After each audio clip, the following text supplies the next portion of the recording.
నమస్తే, welcome to 99 TV. భారతదేశాల్లో చాలా కులాలు, దానికి ఉపకులాలు.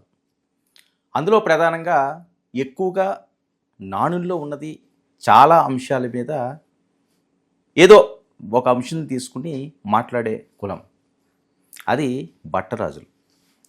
అసలు భట్టరాజుల్ని గురించి అసలు వాళ్ళ వృత్తి ఏంటి, వాళ్ళ చరిత్ర ఏంటి, వాళ్ళ నేపథ్యం ఏంటి అన్నది చాలా తక్కువ మందికి మాత్రమే తెలుసు. కానీ సినిమాల్లో చూసో లేకపోతే వేరే కథనాలు వినో వాళ్ళని ఏదో రాజుల దగ్గర అలా ఉండేవారు ఇలా ఉండేవారు అని ఒక చులకన భావంతో చూడడం అన్నది చాలా తప్పుగా ఈరోజు మాట్లాడాల్సిన పరిస్థితి వస్తుంది. ఎందుకంటే ఇలాంటి అంశమే మొన్న నేను ఒక డిబేట్లో కూడా అనుకోని విధంగా ఎవరినో అవమానించాలని కాదు, వేరే రకంగా మాట్లాడాలని కాదు, ఒక సందర్భాన్ని తీసుకొచ్చి ఆ కాలంలో ఇలా ఉండేవారట అని చెప్పి నేను కూడా ఆ తప్పు చేయడం జరిగింది.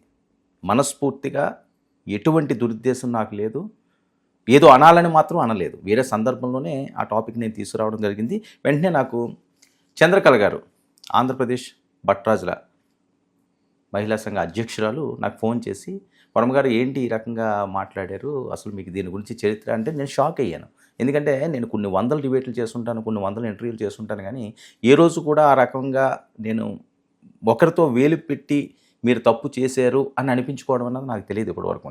సో నాకు తెలియదు, నేను అడ్మిట్ అయ్యాను. ఓకే, నాది తప్పండి, నాది రాంగ్ అని మనస్ఫూర్తిగా చెబుతున్నాను. నేను అనాలని అయితే ఆ మాట అనలేదు. అయితే వీళ్ళ చరిత్ర ఏంటన్నది తెలుసుకోవాల్సిన అవసరం అయితే చాలామందికి ఉన్నది. మరొకరు ఈ రకంగా మాట్లాడకూడదు. ఇప్పటికే చాలామంది మాట్లాడారు, చాలామంది క్షమాపణలు చెప్పారు. సరే, గతం గత. కానీ భవిష్యత్తులో అసలు భట్టరాజుల గురించి పూర్తిగా తెలుసుకోవాల్సిన ఆవశ్యకత ఉంది. అందుకనే పాలగిరి చంద్రకళ గారిని ఈరోజు ఎక్స్క్లూజివ్గా మన స్టూడియోలో ఆవిడ మనతో పాటుగా ఈ చరిత్ర అంతా చెప్పే ప్రయత్నం చేస్తారు. నమస్కారం చంద్రకళ గారు. నమస్తే అండి. భట్టరాజుల నేపథ్యం మొన్న మీరు ఫోన్ చేశారు. నిజంగా నాకు అప్పటి వరకు అలా అనకూడదని నాకు తెలియదు వాస్తవంగా. ఎందుకంటే సినిమా నేపథ్యం ఎక్కడ చూసినా సరే ఈ రకంగానే ఎక్కువగా మాట్లాడడం అది జరుగుతుంటుంది. సో ఇలాగ ఎవరైనా గతంలో కూడా మాట్లాడిన సందర్భాలు, మీరందరూ ఇబ్బంది పడిన సందర్భాలు ఉన్నాయా? చాలా ఉన్నాయి సార్. చాలా చాలా అంటే చాలా ఉన్నాయి.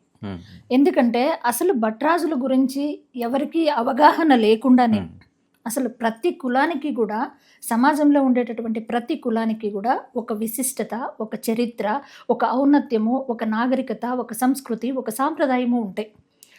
ఆ ప్రతి కులంలో కూడా మహోన్నతమైనటువంటి వ్యక్తులు ఉంటారు. ఎవరో నానుళ్ళు పెట్టారు, ఆ నానుళ్ళు ఉపయోగించి వాళ్ళ మనోభావాలను దెబ్బతీయడము, వాళ్ళని కించపరచడం అనేది అసలు నిజంగా క్షమించరాని నేరం. ఇప్పుడు అట్రాసిటీ చట్టం వర్తించే నానుళ్ళని ఎవరు మాట్లాడరు. ఎందుకంటే వాళ్ళ ఎవరైతే మాట్లాడతారో వాళ్ళ మీద వాళ్ళు అట్రాసిటీ అనే చట్టం యొక్క ప్రతిఫలాన్ని వాళ్ళు ఉపయోగించుకుంటారు. మిగతా వాళ్ళకి ఆ చట్టం లేకపోవడం వల్ల నానుళ్ళు ప్రతి కులానికి ఉంటాయి, కానీ ఏ కులమైనా ఇంకొక కులాన్ని గౌరవించుకుంటూ పోతేనే సమాజ హితంగా ఉంటుంది. అసలు ఈ భట్టరాజు కులం అంటే ఏంటి మేడం? సంస్కృతంలో భట్ అంటే అర్థము పండితుడు, పూజ్యుడు, గౌరవనీయుడు, ఆరాధ్యుడు, ఉన్నత స్థాయి వ్యక్తి అని అర్థం. అంటే ఆ ఉన్నత స్థాయి వ్యక్తులలో కూడా రాజు లాంటి వాడు కనుకనే భట్టరాజు అంటారు.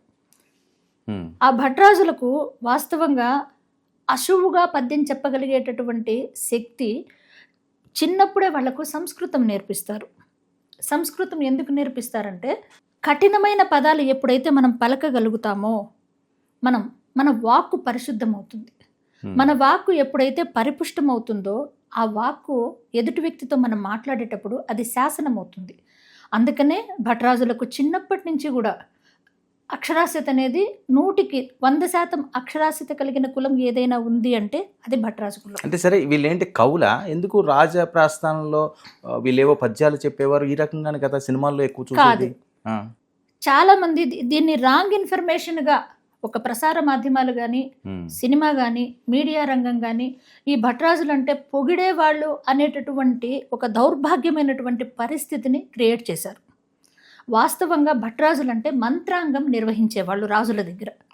ఒక రాజు పరిపాలనలో కానీ, యుద్ధంలో కానీ తను నిస్సహాయ స్థితికి చేరిపోయి నేను పరిపాలన చేయలేను, లేదా నేను యుద్ధం చేయలేను అనే స్థితిలో నిలబడిపోయినప్పుడు అతనిలో నిద్రాణంగా ఉండేటటువంటి శక్తిని మేల్కొల్పేవాడు భట్టరాజు.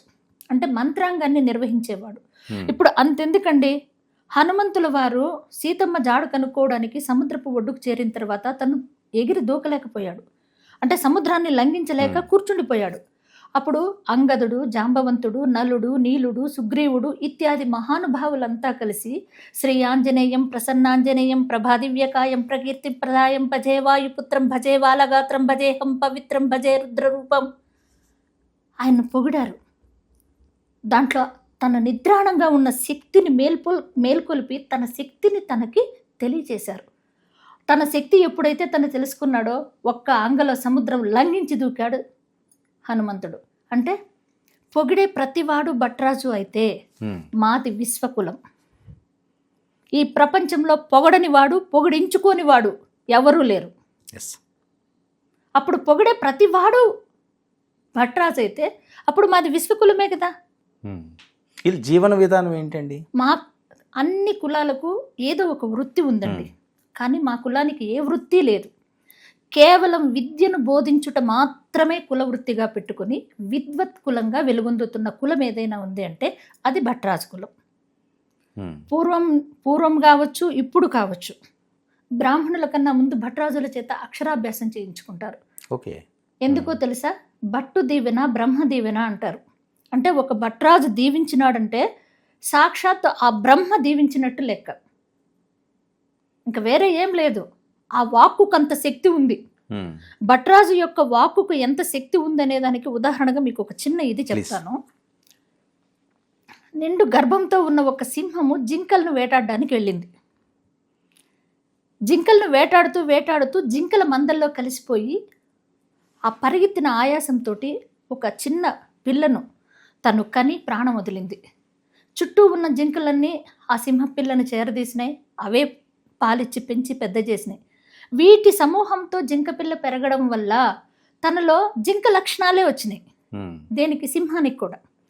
ఆ ఏదైనా శబ్దం అయితే పరిగెత్తుకెళ్ళి దాక్కెళ్ళడము, ఏదైనా భీకరమైన శబ్దాలు వినపడినా లేదా పిడుగుపాట్లు వినపడినా, చిన్న చిన్న ఉలికిపాటులకు కూడా జింకలు ఏ విధంగా భయంగా బతుకుతాయో అదే విధంగా సింహం కూడా బతుకుతుంది.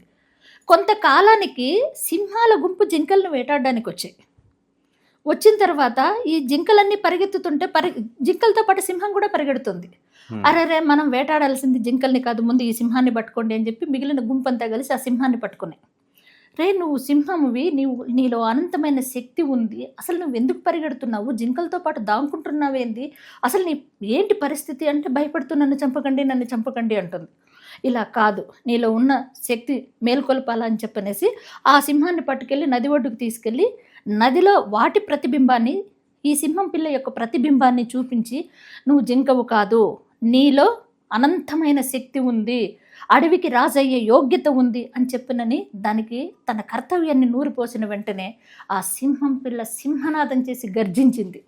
ఓకే, అంటే ఎదుటి వ్యక్తిలో నిస్సహాయ స్థితిలో ఉన్నటువంటి వాళ్లకు లేదా రాజ్యాంగం చేయలేని వాళ్లకు, పరిపాలనలో ఇది లేనటువంటి వ్యక్తులకు, అసలు ఆత్మహత్య చేసుకుందాము అనుకునేటటువంటి వ్యక్తులలో కూడా వాళ్ళలో నిద్రాణంగా ఉండేటటువంటి శక్తిని మేల్కొల్పే శక్తి, వాక్శుద్ధి, వాగ్ధాటి, ఆ వాక్కుకంతా గొప్పతనము ఒక భట్రాజుకుంది. దీనికి సంబంధించి ఏమైనా పుస్తక రూపం కానీ చాలా ఉన్నాయి, చాలా ఉన్నాయి. మా చరిత్ర అవి ఎందుకు అంత ప్రాచుర్యం సంపాదించలేదు? ఇప్పుడు కొన్ని గ్రంథాలయాలకే పరిమితమైనాయి, కొన్ని మా వాళ్ళు పబ్లిసిటీ చేసుకోలేకపోయినారు. ఇంకొకటి, పూర్వకాలం నుంచి అంటూ ఉంటే కూడా ఎదురు తిరగలేకపోయారు. మొట్టమొదటిది ఏంటంటే, ఈ నానుళ్ళు సినిమా రంగంలో కావచ్చు, లేక పాత్రికేయ రంగంలో కావచ్చు, ఇతరత్రా కావచ్చు, వీళ్ళు అంటూ ఉంటే వీళ్ళు ఏం చేశారంటే తిరగబడలేకపోయినారు. కానీ ఎప్పుడో ఒక చోట ఎవరో ఒకరు తిరగబడతారు కదండి, నాలాంటి వాళ్ళు. అలా మొదలైంది ఈ ప్రస్థానం. ఎప్పుడు మొదలైంది మేడం? ఇది దాదాపు 11-15 సంవత్సరం, అంటే 2010 నుంచి తిరుగుబాటు మొదలైందండి. 2010 నుంచి తిరుగుబాటు మొదలైంది. సినిమాలలో, చాలా సినిమాలలో ఈ భట్రాజుల గురించి కొంచెం తక్కువగా చూస్తూ మాట్లాడారు. తక్కువగా చూస్తూ మాట్లాడినప్పుడు మేము తిరగబడడం జరిగింది ప్రతి ఒక్కరి చేత. అందులో ముఖ్యమంత్రులు ఉన్నారు. మమ్మల్ని అన్న వాళ్ళలో అత్యధిక స్థాయి, అంటే గొప్ప స్థాయి వ్యక్తుల నుంచి అనామకుల వరకు ఉన్నారు. అంటే ఇప్పుడు ఎలా ఉంటుందంటే, ఒక వ్యక్తి మాట్లాడితే సమూహం, ఒక పెద్ద సభలో ఒక వ్యక్తి మాట్లాడితే ఎవరు చెవిలో వేసుకోరు. కానీ ఒక గొప్ప స్థానంలో ఉండే వ్యక్తి మాట్లాడితే చెవులోనే కాదు హృదయంలో కూడా వేసుకుంటారు. అది వాక్కు ద్వారా 10 మందికి చేరి వాళ్ళు ఆ కులాన్ని తక్కువ చేసి మాట్లాడడం ఏంటి? అసలు మా కుల వృత్తి విద్య. పూర్వకాలం బ్రిటిష్ ప్రభుత్వం రాకముందు నుంచి, బ్రిటిష్ ప్రభుత్వం మనకు స్వతంత్రం రాకముందు నుంచి కూడా, అంటే అనాది కాలం నుంచి కూడా ఇసుకలో అక్షరాలు దిద్దిస్తూ వయోజన విద్య అనేది ఒకటి ఉంది. ఆ వయోజన విద్యను ప్రవేశపెట్టిండేదే భట్రాజులు. మీరంతా పగలు పని చేసుకొని రండి, సాయంత్రం రండి, మనకు పలకలు లేకపోతేనేమి వీధి దీపాల కింద కూర్చోబెట్టి ఇసుకలో అక్షరాలు దిద్దిస్తూ అక్షర జ్ఞానాన్ని పంచినటువంటి వ్యక్తులు భట్రాజులు. దీని మూలాలు అసలు ఎక్కడి నుంచి మొదలైనవి మేడం? అసలు ఇది పూర్వం నుంచి యుగాల నుంచి ఉన్నారండి భట్రాజులు. ఈ రోజు మొదలైన ప్రస్థానం కాదు ఇది, యుగాల నుంచి ఉన్నారు. ఇప్పుడు ఒక్కరోజు మొదలైంది మాకు చరిత్ర లేదు అనేదానికి లేదు. యుగాల నుంచి ఒక ఊరిలో, పూర్వకాలమైన ఒక ఊరిలో వీధిబడి ఉంది అంటే అక్కడ భట్రాజ్ అనే వ్యక్తి ఉన్నాడు అని అర్థం. మొన్న ఒకానొక సందర్భంలో కేసీఆర్ గారు ఒక సభలో మాట్లాడుతూ బట్టుపంతులు, నారాయణ భట్టు అనే బట్టుపంతుల దగ్గర నేను చదువుకున్నాను చెప్పారు. విన్నారా? బట్టుపంతులు అంటే భట్రాజే, ఇంకా వేరే ఎవరు లేరు. ఇప్పుడు మల్లమాల ప్రొడక్షన్ ఎంఎస్ రెడ్డి గారు, ఆయన మా అమ్మగారు ఎందరో దగ్గరికి వెళ్ళి నాకు విద్య నేర్పించమని, రెడ్ల దగ్గరికి వెళ్ళి నీకు నేర్పిస్తారు పో, అసువుగా పద్యాలు చిన్నప్పుడే చెప్పగలిగిన శక్తి ఉంది నాయన అని చెప్పి తన కన్నీటితో తన కుంకుమ బొట్టు నాకు పెట్టి నా తల్లి పంపిస్తే ఎవరూ నన్ను ఆదరించలేదు. అప్పుడు మా అమ్మ నెలకి రూపాయి జీతంతో ఒక భట్టురాజు దగ్గర నన్ను చేర్పించింది. ఆయన ఇంకా నాకు బాగా విద్య చెప్పాలని మా ఇంట్లోనే అన్నం తిన్నాయన అని అడిగింది అని చెప్పి ఒకానొక ఇంటర్వ్యూలో చెప్పారు ఆయన. అంటే మహానుభావులందరికీ కూడా విద్యను నేర్పించిండేది భట్రాజు. ఇప్పుడు కాలానుగుణంగా ఇప్పుడు మీ కమ్యూనిటీ ఏదైతే ఉన్నదో భట్రాజులు, ఇప్పుడు వీళ్ళు ఏ వృత్తుల్లో ఉంటారు? ప్రధాన వృత్తి ఉపాధ్యాయ వృత్తి. ఇప్పుడు కూడా ఓకే, ప్రధాన మెజారిటీ పీపుల్ ఉపాధ్యాయ వృత్తి. మాలో కవులు ఉన్నారు, కళాకారులు ఉన్నారు, అవధానులు ఉన్నారు, శతావధానులు ఉన్నారు, సహస్రావధానులు ఉన్నారు, ఘనాపాటిలు ఉన్నారు. అంటే కేవలం పాండిత్యం మీద ఆధారపడ్డ వ్యక్తులే తప్ప యాచన చేసిన వ్యక్తులు కాదు భట్రాజులు, పొగిడిన వ్యక్తులే కాదు. పొగడ్డం అంటే ఏంటి? ఇప్పుడు ఎవడో బావిలో దూకి చచ్చిపోతున్నాడు, నువ్వు చావు పోరా అని చెప్పేది కరెక్టేనా? లేదా నువ్వు దూకిన తర్వాత నేను తీసుకెళ్ళి నిన్ను రక్షిస్తానని చెప్పడం కరెక్టా? నీవు చావడం కాదు, బ్రతికి నీ లక్ష్యాన్ని చేరాలి అని చెప్పేవాడు భట్రాజు. ఎంతమంది పాపులేషన్ ఉన్నారు మేడం? మాకు ఆంధ్రప్రదేశ్లో ఒక 5 లక్షల మంది దాకా ఉన్నారండి. ఓకే, బీసీడీ కేటగిరీలో ఉన్నాం. ఒకప్పుడు మేము నోమాటిక్ ట్రైబ్స్లో ఉన్నాం, బీసీఏలో ఉన్నాము. మరి ఎందుకనో అది బీసీడీలోకి మార్చారు. ఇప్పుడు బీసీడీ కేటగిరీలో ఉన్నాం. ప్రభుత్వాల నుంచి ఎప్పుడైనా మీరు మీ అంశాల కోసం, మీ ఇబ్బందుల కోసం ఎప్పుడైనా మాట్లాడడం కానీ? చాలా ఏమంటారు, ధర్నాలు చేసాము. దేనికంటే ఏ హక్కుల కోసం? ప్రధానంగా మా ఆత్మాభిమానం. ఓకే, ప్రధానంగా మాకు కావాల్సింది మా ఆత్మాభిమానం. మా ఆత్మాభిమానం దెబ్బతినకూడదు. అసలు ఎవరు కూడా మా కులాన్ని వేలెత్తి చూపించకూడదు. ఎందుకంటే మా కులం మహానుభావులను కన్న కులం. ప్రపంచ దేశాలన్నీ పాదాభివందనం చేసేటటువంటి పుట్టపర్తి సత్యసాయిబాబా గారు మా భట్రాజు. అవును, శ్రీకృష్ణదేవరాయ ఆస్థాన కవి రామరాజభూషణుడు భట్టుమూర్తి అంటారు, ఆయన మా భట్రాజు. సున్నాను కనుగొన్న ఆర్యభట్టు మా భట్రాజు. మాలో మహానుభావులు ఉన్నారు, పండితులు, కోవిదులు ఉన్నారు. అసలు చరిత్ర చూసుకుంటే అంతెందుకండి, భట్రాజుల వరం ఏంటో తెలుసా? ప్రతి ఒక్కరూ విద్యార్హత ఉంటుంది వాళ్లకు, నిద్రాణంగా వాళ్ళలో శక్తి ఉంటుంది. ఒకవేళ ఇంకేసి చదువుకోని భట్రాజు దగ్గర కూడా అనంతమైనటువంటి శక్తి ఉంటుంది. ఇతర వ్యక్తులను ప్రభావితం చేసేటటువంటి వాక్ శుద్ధి భట్రాజులకు ఉంది. సమాజాన్ని ప్రభావితం చేసేటటువంటి వ్యక్తి వాక్ శుద్ధి. అంటే సమాజాన్ని ప్రభావితం అంటే ఎలా చేయగలరు? విద్యతో. ఓకే, ఒక చదివే రాదు, వీడి మొద్దు, వీడికి చదువు రాదు అన్నటువంటి వ్యక్తి కూడా ఒక బట్టుపంతుల దగ్గరికి వచ్చాడంటే ఖచ్చితంగా వాడు విద్యావంతుడు అవుతాడు. ఖచ్చితంగా వాడు, ఎందుకంటే ఆ విద్యను అలవోకగా నేర్పించగలిగే సత్తా భట్రాజుకుంది. అలాంటి ఏమైనా ఎగ్జాంపుల్స్ ఉన్నాయి? చాలా ఉన్నాయి. ఊర్లలో మామూలుగా పెద్దవాళ్ళు విద్య నేర్చుకుంటారండి, పగలంతా కష్టపడి వస్తారు. మేము చదువుకోలేంలే నాయన అని చెప్పనేసి పోయి పడుకుంటారు. కానీ అలాంటి వాళ్ళను కూడా చైతన్యవంతులను చేసి మీరు చదవాలి, మీరు చదువుకుంటే మీ కుటుంబం చైతన్యవంతం అవుతుంది, మంచి నిర్ణయాలు తీసుకోగలుగుతారు, మీ పిల్లలకు మంచి భవిష్యత్తుని ఇవ్వగలుగుతారు, మీరు కూడా మంచి భవిష్యత్తుని ఏర్పాటు చేసుకోగలుగుతారు అని చెప్పనేసి అంత గొప్పగా ప్రతి ఒక్కరిని తీసుకొచ్చి ఏకం చేసి అక్షర జ్ఞానాన్ని పోసిండేది భట్రాజు. కదా ఎందుకు ఈ నానుడి వచ్చింది మేడం మరి? ఇది అది ఎందుకు వచ్చిందో ఏమో మాకు కూడా అర్థం కాలేదండి.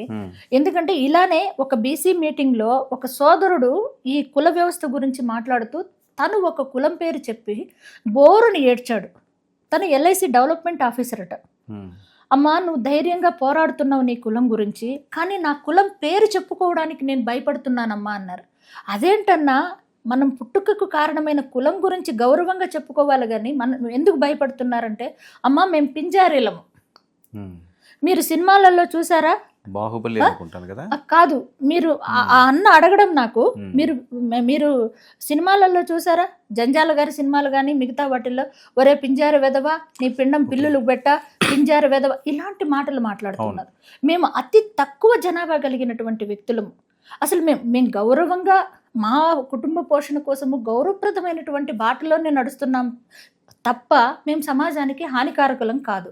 కానీ మమ్మల్ని ఎంత హింసిస్తున్నారో ఆలోచించారా మానసికంగా? ఇప్పుడు మేము బయటికి ఎక్కడన్నా వెళ్తే మేము మీ కులం ఏంటంటే పింజారీలం అని చెప్పుకోవడానికి కూడా మేము భయపడి మా కులం చెప్పుకోవడం మానేశామమ్మా అన్నారు ఆ సోదరుడు. నిజంగా నాకు కళ్ళల్లో నీళ్ళు వచ్చాయి సార్. అసలు ఎందుకు ఈ వివక్ష? అసలు ఎందుకు సమాజంలో కులాలు ఎందుకు ఏర్పడ్డాయి? ఒక్కొక్క కులానికి ఒక్కొక్క వృత్తిని ఏర్పాటు చేసి ఒకరికొకరు సహకరించుకుంటూ, అంటే ఈ కులం ఈ వృత్తి కలిగిన వాళ్ళు ఇంకొకరికి సహకరించుకుంటూ ఒకరికొకరు మనం మేలు చేసుకుందామనే కదా. అలా కాకుండా ఎత్తి పొడుపు మాటలు, మనోభావాలు దెబ్బతినడం, ఇప్పుడు బయటికి వెళ్తే చాలా ఇబ్బంది అవుతుంది సార్. అది ఇప్పుడు ఇంకా మార్పు రాలేదండి? చాలా వచ్చింది మార్పు, చాలా గతంతో పోలిస్తే ఈరోజు భట్రాజుల పేరెత్తడానికి భయపడే స్థితికి తెచ్చాం. ఎందుకంటే 2022 డిసెంబర్ 20వ తేదీన జీవో నెంబర్ 60 ప్రకారము ఎవరైనా భట్రాజుల గురించి భట్రాజు పొగడుతులు అనే పదం వాడితే గన వాళ్ళ మీద డిఫర్మేషన్ చట్టపరమైన చర్య తీసుకునే, అంటే పరువు నష్టానికి సంబంధించి చర్య తీసుకునే విధంగా ఆంధ్రప్రదేశ్ గవర్నమెంట్ తెచ్చుకున్నాం. మేము జీవో తెచ్చుకున్నాం. ఇప్పుడు మేము ధైర్యంగా ఏంది, మా కులం గురించి ఎవరైనా మాట్లాడితే ధైర్యంగా కాదు, సమాజంలో నిలబెట్టి వాడి పరువు తీయడానికి కూడా వెనకాడని పరిస్థితికి మేము ఈరోజు వచ్చాం. మేము నిజంగా చాలా గర్వంగా చెప్పుకుంటాం. ఎందుకంటే మాది విద్వత్ కులం. అవునయ్యా, ఇప్పుడు నేనే ఉన్నాను, ఎస్ నేను పొగుడుతా, నీలో నిద్రాణంగా ఉండే శక్తిని బయటికి తీస్తా. ఆ పని నువ్వు చేయి, మరి ఆ పని చేయి. ఎవరైతే మమ్మల్ని కామెంట్ చేస్తున్నారో ఆ వ్యక్తులు ఆ పని చేయండి. ఆ భట్రాజు పాత్ర మీరు పోషించండి, సమాజహితంగా బతకండి. ఒక వ్యక్తిని మాట్లాడేటప్పుడు, ఒక కులాన్ని మాట్లాడేటప్పుడు సమాజంలో ఉండేటటువంటి ఏ వ్యక్తి అయినా, రాజకీయ రంగం కావచ్చు, సినిమా రంగం కావచ్చు, లేదంటే పాత్రికేయ రంగం కావచ్చు, ఇంకొకటి వివిధ రంగాలలో ఉండేటటువంటి వ్యక్తులు ఎదుటి కులాన్ని కానీ ఎదుటి వ్యక్తిని కానీ అనేటప్పుడు చాలా జాగ్రత్తగా మనసు, నోరు మొత్తం అదుపులో పెట్టుకొని మాట్లాడాలి. ఎందుకంటే వాళ్ళ మాట చాలా మంది హృదయాలకు చేరుతుంది.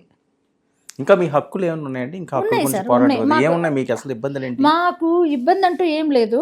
మాకు కార్పొరేషన్ కూడా, మాకు ఇది కూడా భట్రాజు కార్పొరేషన్ కూడా ఏర్పాటు చేశారు. ఇది దానికి కూడా పాలక మండలి ఇవి వచ్చాయి. ఫండింగ్ అది ఉంటుందా? పాలక మండలిలోనే.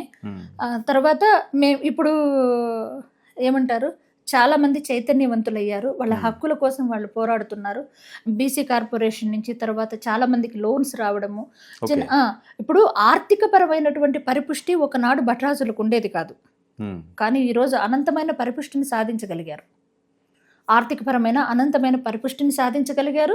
సమాజంలో గౌరవంగా తలెత్తుకొని చెప్పగలుగుతున్నారు. ఈరోజు పోరాడగలుగుతున్నారు. ఒక కులాన్ని ఎవరైనా మాట్లాడితే పోరాడగలుగుతున్నారు.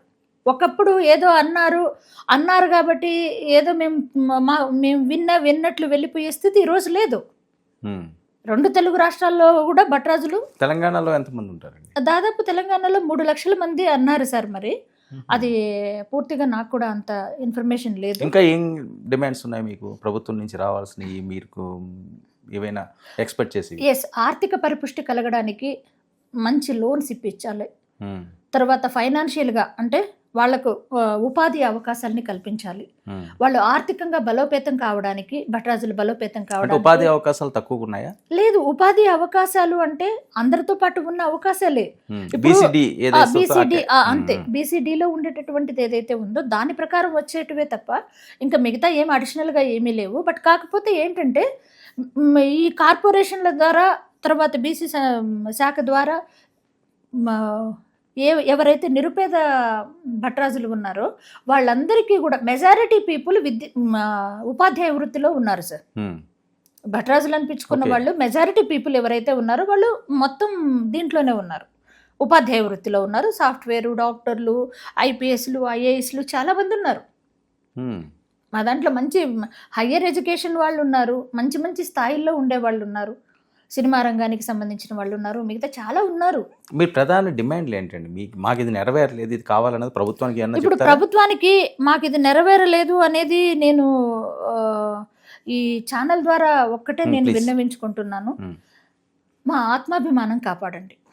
Already GO ఇచ్చారన్నారు. జీవో ఇచ్చారు, అయినా కూడా జీవో జారీ చేసినా కూడా ఇంకా అది జరుగుతూనే ఉంది. అంటే ఆ విధమైనటువంటి అవమానాన్ని మేము ఎదుర్కొంటూనే ఉన్నాం.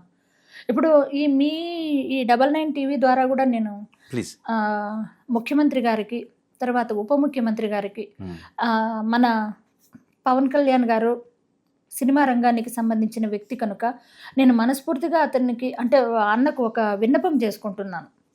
అన్న, మా భట్రాజు కులంని ఎవరు సినిమా రంగానికి సంబంధించిన వాళ్ళు ఎవరు కూడా వాళ్ళని కామెంట్ చేసే విధంగా ఉండద్దు. అసలు ఎవరు కూడా మా కులాన్ని సినిమా రంగానికి సంబంధించిన వాళ్ళు ఎవరు కూడా అలా కించపరిచే విధంగా చేయొద్దని చెప్పి మీరు మీ నోటి ద్వారా వచ్చిందంటే మాకు అంతకన్నా ఇంకా ఆయన నోటి ద్వారా వచ్చిందంటే అది బ్రహ్మాస్త్రం అవుతుందండి, రామబాణం అవుతుంది. ఒక్కసారి ఆయనకి నా తరపున దయచేసి మీరు విన్నవించండి, ఖచ్చితంగా నా తరపున విన్నవించండి. ఆ వారి నోటి వెంట వచ్చిందంటే అది నిజంగా మాకు చాలా మేలు. మీరు ఎప్పుడైనా ట్రై చేశారా కలవడానికి కళ్యాణ్ గారితో? లేదు సార్, చేయాలి. ఈ విషయం మీదనే నేను కళ్యాణ్ గారిని కలవాలనుకుంటున్నాను. నిజంగా కళ్యాణ్ గారు నాకు అపాయింట్మెంట్ ఇస్తే ఖచ్చితంగా తనకి తీసుకెళ్ళి మా సమస్య ఇలా ఉందన్న, ఒక్కసారి మా సమస్యని పరిష్కరించండి, మా గౌరవాన్ని పెంచండి, మా ఆత్మాభిమానాన్ని కాపాడండి అని చెప్పనేసి అన్నకు చెప్పుకుందాం. మా వంతు కూడా నేను ఎఫెక్ట్ చేస్తాను ఆయన దగ్గరికి మిమ్మల్ని తీసుకెళ్ళడానికి, వేరే వాళ్ళతో మాట్లాడి ఎప్పుడు అపాయింట్మెంట్ దొరికితే ఖచ్చితంగా మీరు వెళ్ళి వాళ్ళతో మాట్లాడండి. నిజంగా మేము ఈ విషయంలో మీకు పూర్తిగా మనస్ఫూర్తిగా మా కులం తరపు నుంచి కూడా నేను ధన్యవాదాలు తెలుపుతున్నాను. ఒక ఇది కులం అంటే ఏ ఒక్క వ్యక్తికో సంబంధించింది కాదండి, ఒక సమూహానికి సంబంధించింది. ఆ సమూహం కూడా ఒకే చోట నివసించరు, రాష్ట్రంలో వివిధ ప్రాంతాల్లో, దేశంలో వివిధ ప్రాంతాల్లో బ్రతుకుతారు. అంటే ఈ ఇంకొక వేరే వాళ్ళు ఏంటిది మీ కులం ఇలా అంట కదా, ఇలా అంట కదా అని చెప్పిన వాళ్ళు లేని దాన్ని, అంటే లేని దాన్ని మా కులానికి ఆపాదించడం అనేది అది నిజంగా మాకు మీరు ఏమి ఇవ్వకపోయినా పర్వాలేదు, మాకు మీరు ఉపాధి చూపించకపోయినా పర్వాలేదు, మాకు ఆర్థికంగా ఏ సహాయం చేయకపోయినా పర్వాలేదు, మా కాళ్ళ మీద మేము నిలబడగలం. కానీ మా ఆత్మాభిమానం, ఆత్మగౌరవం, ఆ ఆత్మ గౌరవాన్ని మాత్రం మేము పోగొట్టుకోలేం. ఇప్పుడు ఎంత మాటలు పడ్డా కానీ పిల్లిని కూడా గదిలో వేసి కొడితే పులి తిరుగుతుంది, ఎదురు తిరుగుతుంది అని చాలా మంది చెప్తూ ఉంటారు కదా. అవును, ఇప్పుడు ఆ పులులు అయినారు భట్రాజులు. ఎందుకంటే ఇన్ని రోజులు అలా తయారు చేస్తుంటారు. ఎన్ని రోజులు చాలా బాధలు పడ్డామన్నా, చాలా చాలా. ఎంతంటే అసలు మీరు పొగుడుతారంట, పొగడం ఏంటి? తల్లి బిడ్డ అన్నం తినకపోతే పొగుడుతుంది, అప్పుడు ఆమె భట్రాజు కదా. రాజకీయ నాయకుడు ఆయన తన అనుచరులను, తన పై వాళ్లను పొగుడుతాడు, అప్పుడు ఆయన భట్రాజే కదా. ముఖ్యమంత్రి తన పరిపాలన గురించి ప్రజలకు వివరించే క్రమంలో పొగుడుతాడు, అప్పుడు ఆయన భట్రాజే కదా. అంటే ఈ విధంగా చెప్పుకుంటూ పోతే పొగిడే ప్రతి వాడు భట్రాజే కదా. అప్పుడు మాది విశ్వజాతి కదా. అప్పుడు ప్రభుత్వాల దగ్గర వెళ్తుంటారా మీరు? ఏమైనా అర్జీలు అవి తీసుకుని వెళ్తుంటారా? ఇంతవరకు సార్ మా దీని గురించి ఎక్కువగా పోరాటం చేసింది ఏదంటే మా ఆత్మాభిమానం కాపాడుకోవడానికి పోరాటం. ఏంటంటే పోరాటం అంటే ఏ రకంగా చేస్తారు? మాకు ఇదే అంటే ధర్నాలు చేయడము చేస్తుంటారా? ఫస్ట్ టైం మేము ఈ సందర్భంలో విష్ణుకుమార్ రాజు గారికి కూడా నేను అప్పుడు విశాఖ ఎమ్మెల్యే విష్ణుకుమార్ రాజు గారికి కూడా మేము ఖచ్చితంగా ఆయనకి థ్యాంక్స్ చెప్పాలా. ఫస్ట్ టైం అసెంబ్లీలో భట్రాజుల మనోభావాలని కాపాడండి అని చెప్పి తన గొంతు వినిపించారు ఆయన. నాకు మంచి మిత్రుడు ఆయన విష్ణుకుమార్ రాజు గారు. అవునా? విష్ణుకుమార్ రాజు గారికి కూడా మా తరపున ఆయనకు ధన్యవాదాలు తెలపండి. ఆయన కూడా నిజంగానే చాలా సంతోషం మాకు. మీరు మాట్లాడండి, నేను ట్రై చేస్తాను. లైవ్ లోనే చెప్తారు. ఫస్ట్ టైం ఆయన అసెంబ్లీలో భట్రాజుల పేరు వినిపించింది విష్ణుకుమార్ రాజు గారు. ఇంకా మిగతా వాళ్ళు కూడా రకంగా మాట్లాడారండి మీకోసం? మా కోసం మాట్లాడింది. హలో సార్, నమస్తే. నమస్తే అండి. నేను వర్మ. చెప్పండి సార్. సార్, నేను ఒక ఇంటర్వ్యూలో ఉన్నాను. ఇది ఇలాగే సార్. పాలగిరి చంద్రకళ గారు ఉన్నారు కదండి కాదు కదా సార్? సార్ చెప్పండి సార్. ఏం లేదు, పాలగిరి చంద్రకళ గారు ఏపీ భట్రాజుల సంఘం మహిళా అధ్యక్షురాలండి ఆవిడ. ఓకే. ఆమె ఇప్పుడే మీ గురించి చెప్పారు. అసెంబ్లీలో మా గురించి గలం విప్పిన విష్ణుకుమార్ రాజు గారు, ఆయనకి మా ధన్యవాదాలని. ఒక్కసారి ఆవిడ చెప్పరా సార్ ప్లీజ్? ఇంటర్వ్యూలో ఉన్నా. నేను మళ్ళీ ఎయిర్పోర్ట్ లో మా నడ్డా గారు వస్తున్నారు. ఒకసారి చెప్పాను. అన్నా నమస్తే అన్నా. నమస్తే అమ్మా. అన్నా చెప్పండి అమ్మా. అన్నా, ఫస్ట్ టైం మేము ఉద్యమం చేసినప్పుడు అసెంబ్లీలో భట్రాజుల గురించి గళం విప్పిన వ్యక్తి మీరే అన్నా. వెరీ నైస్ అమ్మా. తప్పనిసరిగా మీరు ఏమన్నా ఇష్యూస్ చెప్పండి అన్నా. నిర్మోహమాటంగా నిరభ్యంతరంగా అన్నా మీకు ఏదైనా ఉపయోగపడతామంటే తప్పనిసరిగా నా మూలాన అన్నా ఏ అవసరం ఉన్నా చెప్పండి. అన్నా అన్నా అన్నా మనస్ఫూర్తిగా మీకు ధన్యవాదాలు తెలుపుతున్నానన్నా. థ్యాంక్ యూ అమ్మా. థ్యాంక్ యూ అమ్మా. అన్నా సార్ థ్యాంక్ యూ. నమస్తే. నమస్తే. ఓకే, హ్యాపీయా? చాలా సంతోషం అండి. ఈ చైతన్యం కోసమే మేము పాకులాడాం సార్. ఇప్పుడు చూడండి, మీరు వారికి ఫోన్ చేసి ఇమ్మీడియట్గా ఇట్లా మాట్లాడతారంట అని చెప్పడము, ఆయన స్పందించడము, ఆయన మీకు ఏ సమస్య ఉన్నా రండి అని ఆయన చెప్పడము, ఇదే పని మాకు పవన్ కళ్యాణ్ గారి చేత చేయించండి. ఖచ్చితంగా నా ప్రయత్నం చేస్తాను. మీ ప్రయత్నం మీరు చేయండి. ఒక మంచి పని మొదలు పెడితే, మన సంకల్పం మంచిదైతే ప్రకృతి, దైవము, పంచభూతాలు, సమస్త ప్రాణికోటి సహకరిస్తాయంట. ఖచ్చితంగా నాకు పవన్ కళ్యాణ్ గారు కూడా సహకరిస్తారు. ఆయన నోటి వెంట మా విశిష్టత నేను వినగలుగుతాను అని చెప్పి నాకు ప్రగాఢమైన నమ్మకం సార్. పవన్ కళ్యాణ్ గారు అవనండి, లోకేష్ గారు అసలు నిజంగా లోకేష్ గారికి కూడా ఈ సందర్భంగా నేను చాలా చాలా ఆయన యువ నాయకుడు, ఆయనకు నేను నిజంగానే చెప్తున్నాను, ఆయనకు కూడా మనస్ఫూర్తిగా నేను కృతజ్ఞతలు తెలుపుతున్నాను. భట్టు దీవెన బ్రహ్మ దీవెన అంటారు కదా, వాళ్ళందరికీ కూడా ఈ భట్రాజుల దీవెనలు ఎప్పుడూ ఉంటాయి సార్. థ్యాంక్ యూ అండి. మేము దీవించినామంటే గన సాక్షాత్ బ్రహ్మ దీవించినట్టే లెక్క. ఖచ్చితంగా మేము కూడా మీకు తోడుగా ఉంటాం ఏ అంశంలోనని. తప్పకుండా. నిజంగానే మాకు సహకరించినందుకు, ఒక చిన్న తప్పిదం మనల్ని ఇక్కడ కూర్చోబెట్టినందుకు మీరు ఒక మంచి, నేను చాలా ఫీల్ అయ్యాను. నేను ఓపెన్ గా చెప్తున్నాను లైవ్ లో సార్. పశ్చాత్తాపానికి మించిన గొప్ప పని ఏది లేదు సార్. నిజంగా మీరు పశ్చాత్తాపడి ఇది నేను మాట్లాడవలసిన మాట కాదు అని చెప్పి ఈరోజు 99 టీవీలో ఇక్కడ మమ్మల్ని కూర్చోబెట్టి మా కుల విశిష్టతను, మా కుల ఔన్నత్యాన్ని గురించి మీరు తెలుసుకొని అది ప్రపంచానికి నేను తెలుపుతాను, దీన్ని పవన్ కళ్యాణ్ గారి దృష్టికి, లోకేష్ గారి దృష్టికి తర్వాత తీసుకెళ్తాను అని చెప్పి ఇమ్మీడియట్గా విష్ణుకుమార్ రాజు గారికి కాల్ చేసి వారి ఆశీస్సులు, వారి యొక్క సహాయ సహకారాలు మాకు అందుతాయి అని చెప్పినని ఏర్పాటు చేసినందుకు ఖచ్చితంగా 99 టీవీకి, వర్మ గారికి, భట్రాజుల తరపున మనస్ఫూర్తిగా కృతజ్ఞతలు, దీవెనలు. Thank you so much madam. మీ ఆత్మగౌరవం కోసం ఎప్పుడు ఇబ్బంది జరిగినా మేము కూడా మీ వెంట ఉంటాం. Thank you sir. Thank you. ఇది చంద్రకళ గారితో ఈనాటి స్పెషల్ ఇంటర్వ్యూ. మరో కథతో మరో ఇంటర్వ్యూలో కలుద్దాం. Stay tune to 99 news.